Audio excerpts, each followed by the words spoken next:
Sa sumunod na sandali, nagpasya ang ating bida na pumulot ng isang bato sa lupa, ibinato ito sa lalaking nasa harapan niya, ngunit napagtanto kung may pader dito, na para bang ito ay isang uri ng labyrinth. Pagkatapos biglang, lumingon sa binata, tinanong ni Jiang Lan kung ano ang ginagawa niya dito. At nakita ng ating bayani si Jiang Lan na tumatalon sa pader na ito. Sa susunod na sandali, hinawakan ng binata ang kanyang espada at direktang umatake sa kanya. Pagkatapos ay sinabi nila na hindi niya ito aawayin. Ipinaliwanag ng binata na noong huling beses silang nag-away ng ngipin at kuko, at ngayon ay natatakot siyang lumaban ng isa-isa. Tinanong ni Xiang Jianglan na ipinaliwanag na noong panahong iyon, bilang pinuno ng Heavenly Wind Valley, binigyan siya ng utos na pigilan ang ating bayani. Ngunit ngayon ay umatras na si Elder Zuo. Kaya hindi siya ang kaaway ng ating bayani. Paliwanag ni Lan, bukod dito, hindi niya sinuportahan ang diskarte ng Senior Zuo sa paglutas ng problema, dahil sa kanya, sa mata ng iba, naging kontrabida siya. Nang marinig ito, tinanong ng ating bida kung ganoon nga ba ang iniisip ng binata. Sumagot ang binata na totoo nga. Nangako siya sa ating bida na hindi siya makikialam sa kanya sa Ghost Zone. At sinabi ng binata na maniniwala siya sa kanya, itinapon ang kanyang espada. Ang susunod na sandali, napatingin ang dalawa sa lalaking nakamaskara na nakatayo sa harapan nila. At tinanong ni Lan kung ano ang nangyayari dito at kung sino ang lalaking ito. Pagkatapos ng lahat, nakita niya ang mga dagwang katawan ng Cloud Sea Sect Disciple sa pasukan sa lokasyon. Siya ba talaga ang gumawa? Nagtaka siya, sagot ng ating bida na hindi niya alam. Sinundan niya sila, umaasang pipigilan siya, ngunit wala siyang oras. Sinabi ni Lan na muli niyang idiin na hindi niya nais na mapahamak ang ating bida at umaasa na matapos na ang alitan sa pagitan nila. Sa sandaling ito, hiniling ng ating bayani sa binata na mag-ingat. Sa susunod na sandali, nakita niyang nawawala si Lan, at sinubukang intindihin ang nangyari. Pagkatapos ng lahat, sa sandaling tumuntong siya sa isa pang selda, agad siyang nawala, at sinundan siya ng lalaking iyon. Nangangahulugan ito na ang bawat cell ay isang portal patungo sa ibang dimensyon. Ang ating bida ay nag-isip at nagtaka kung paano lumipat ang taong iyon mula sa isang cell patungo sa isa pa.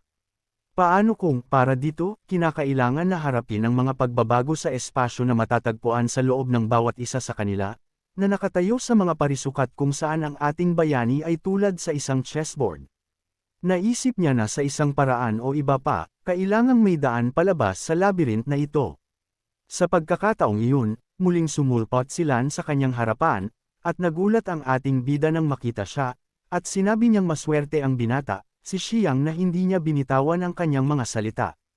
Sa pagtatanong kung paano naglakas loob ang binata na linlangin siya, ipinaliwanag ng ating bayani na wala siyang kinalaman dito, nagtanong kung saan siya dinala.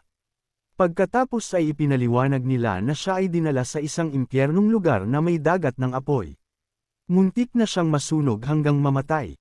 Ipinaliwanag ng ating bida na ang taong iyon ay tumapak din sa susunod na parisukat at nawala na may isang hilera sa likuran niya. Naisip ni Xiang na ito ay isang tuloy-tuloy na labyrinth kung saan ang bawat cell ay isang hiwalay na lokasyon kung saan mayroon lamang isang paraan upang makalabas. Kung hindi, ito na ang katapusan. Ang Do, na nakikinig sa ating bayani, ay nagtanong kung saan sila dapat pumunta.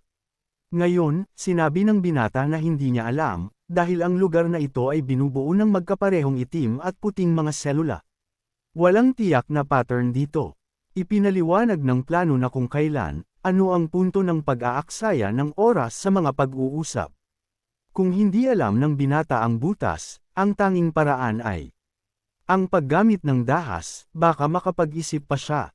Iniulat nila na nagpunta siya sa aming bayani at pinagmasdan lamang niyang mabuti ang kanyang bagong kasosyo sa pag-aakalang ang labyrinth ay binubuo ng magkaparehong mga cell na walang anumang pattern. Posibleng makahanap ng Jade Talisman. Ang anteng-anteng na ito ay magtuturo sa kanila ng daan, na nangangahulugang kailangan nilang sundin ang halimbawa ni Jianglan at lumipat sa mga selda. Sa susunod na sandali nang tumuntong si Lan sa isa sa mga selda, may lumabas na portal sa kanyang harapan.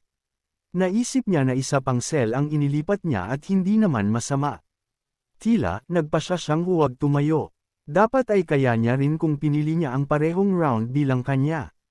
Sa susunod na sandali, nakatayo si Lan sa mga kulungan. Iniisip kung anong kulungan ang dapat niyang piliin. Sa susunod na sandali ay gumalaw siya at naisip na nakatayo siya sa bukid sa pagitan ng mga higanteng sundalo, sa pag-aakalang wala pa siya rito. Sinubukan nila na intindihin kung paano niya kailangan makaalis dito. Sa sandaling ito, matamang pinagmamasdan siya ng lalaking nakamaskara. Ang figure na nakatayo sa board na ito, si Sean, na may pulang mata, at sila na tumitingin sa paligid, naisip na wala siyang nakikitang anumang panganib. Sa susunod na sandali, ang mismong mga figure na ito ay nagsimulang gumalaw. Ang lalaking nakakita nito ay natigilan, at sila ay nakontrol ng isa na may suot na maskara sa balikat ng isa sa mga figure na ito. Sa sumunod na sandali, nagsimulang salakayin ng mga figure si Lan, na napagtanto kung gaano kalakas ang suntok ng mga figure na ito at natakot na hindi siya magtatagal. Sa pag-iwas niya sa mga figurang ito, naisip ng binata na kailangang may paraan para pigilan sila. Talagang kailangan na makahanap ng anteng-anteng ng plota. Naalala ng lalaki ang anteng-anteng ni Jane, naisip niya na kaya niyang talunin ang mga estatwa na ito. Sa sumunod na sandali, tinanong niya kung ito ang hinahanap ng binata. Kung nagkataon, ang parehong lalaking nakamaskara ang nakatayo sa isa sa mga estatwa na ito. Nang makita ang lalaking ito, sinabi ng lalaki na kung siya ang kumokontrol sa mga estatwa na ito, dapat niyang itigil ito ngayon, kung saan sinabi niya na iniisip niya kung paano mahahanap si Zhang Lan, at siya mismo ang lumapit sa kanya, kinakausap ang pinuno ng ang Heavenly Wind Valley, kung saan hindi naintindihan ng lalaki kung paano ang kilala siya ng estranghero. Sinabi ng estranghero na kilala niya talaga siya at gusto rin niya itong patayin. Sa susunod na sandali, hawak ang anteng-anteng sa kanyang mga kamay, naisip niya na ang mga estatwa na ito ay makakatulong sa kanya. Nang marinig ito, tinanong ni Lan kung talagang nagsilbi ba ang lalaking ito sa Heavenly Castle, dahil si Elder Zuo, na malamang na nag-utos sa kanya na paalisin siya dahil ayaw niyang sumama sa kanila. Sinabi ng lalaki na ang binata ay isang mabuting tao, at mabilis na nahulaan at ngayon ay kailangan niyang mamatay, na tinawag ang binata na walang utang na loob. Sa susunod na sandali, ang lalaking nakamaskara ay tumalon at ang mga figure ay nagsimulang umatake kay Zhonglan, siya rin ang nagsabi na gusto niyang makita kung sino sa kanila ang mamamatay.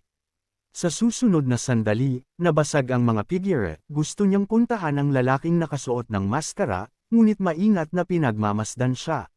Ngunit sa isang sandali, sinubukan ng isa sa mga figure na hawakan ng binata, tumalon pabalik. Napatingin siya sa tatlong figure na nasa harapan niya. Ang mga estatwa ay nagsimulang salakayin ang binata, at naisip niya na kung sila ay patuloy na tumakas, siya ay mabilis na matatapos kaya't kinakailangan na mabilis na harapin ang kanilang pupi na guro. Sa sandaling ito, ang puppeteer ay nasa likod na ng ating bayani. Na sinasabing malamang na nawala siya mula nang mawala siya sa kanyang larangan ng paningin. Hindi inaasahan ng binata na ganoon kabilas ang galaw ng lalaki. Sa sandaling iyon, lumipat din ang ating bida sa dimensyong ito dahil kakaiba ito para sa kanya, dahil may narinig siyang dagandong, parang may gumuho. Sa sandaling ito, sinusubukan niyang maunawaan kung ano ang nangyayari dito. Pagkatapos ay biglang, may lumipad, at nakita niya si Zhang Lan na umuubo at sinusubukang magkamalay, nakatingin sa lalaking nakabitin sa hangin.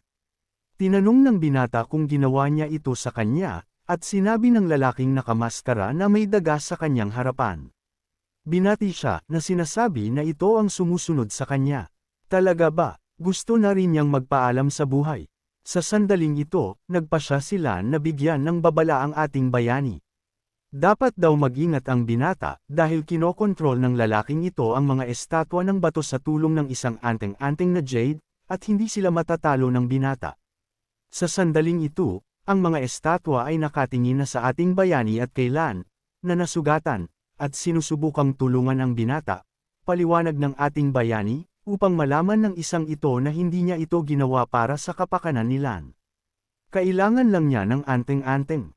Sa sandaling iyon, ang lalaking nakamaskara ay nagsimulang tumawa, at hawak ang anteng-anteng sa kanyang kamay, sinabi na ang ating bayani ay maaaring subukang alisin ang anteng-anteng na ito mula sa kanya.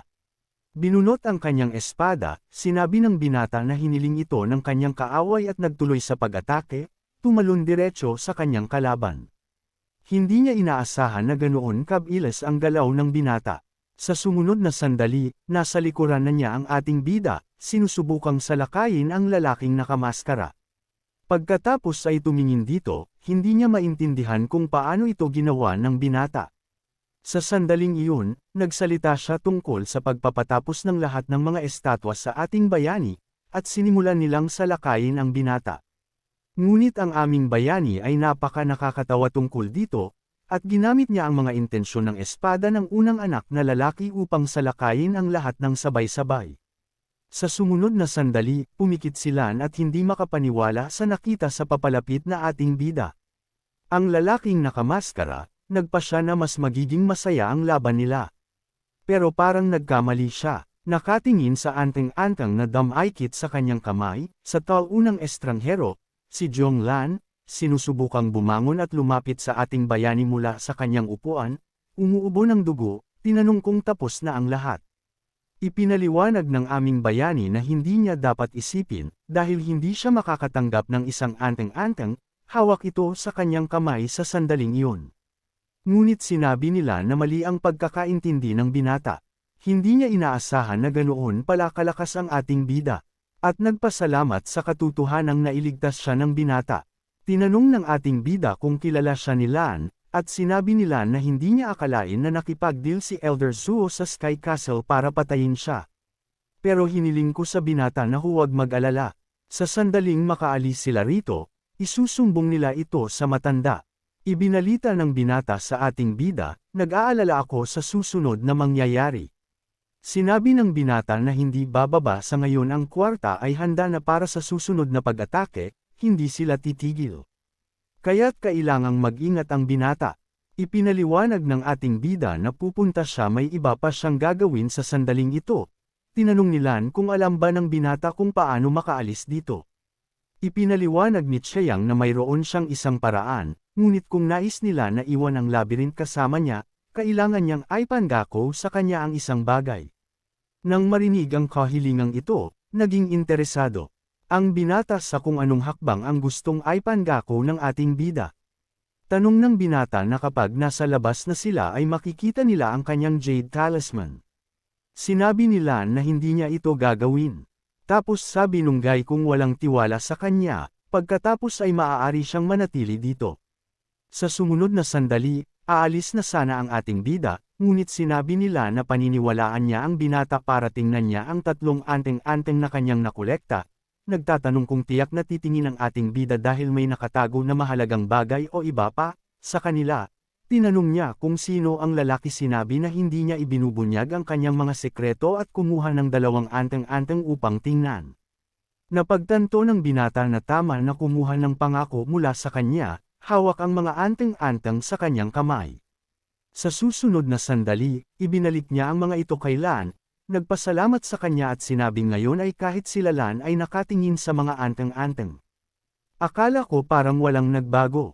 Tinatrato siya ng ating bida at sinabing hindi siya mamamatay tao sa pagtatapos ng pagsubok.